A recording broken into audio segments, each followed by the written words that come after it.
Guys, is it possible for one construction project to elevate not just the land that it's on, not just the street that it's on, or the city that it's in, but is it possible for one construction project to elevate an entire region?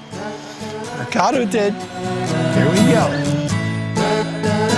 I enjoy coming to Mercato. It's a feel-good place. You look around and it's quality around you. The streets have speakers. I think it's Disney-esque.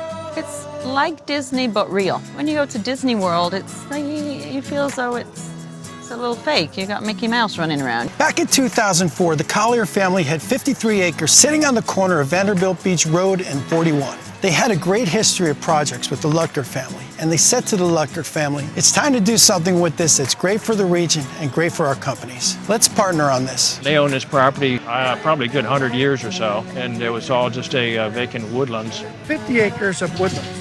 That's right. Nothing else had ever been here in the history of man.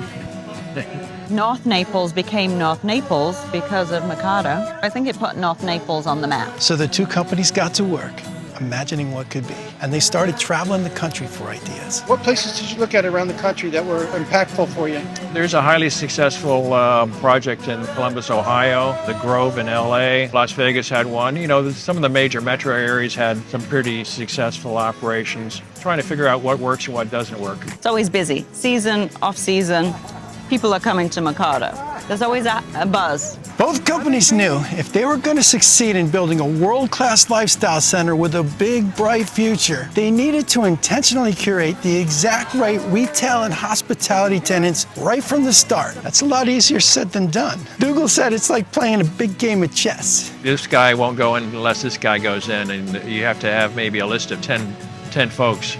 We'll go in if you can get eight of these 10 folks. And they all like contingents. Yeah. And then is that fun part for you? It's aggravating because it's sort of like a shell game, you know? Oh, is it? Yeah.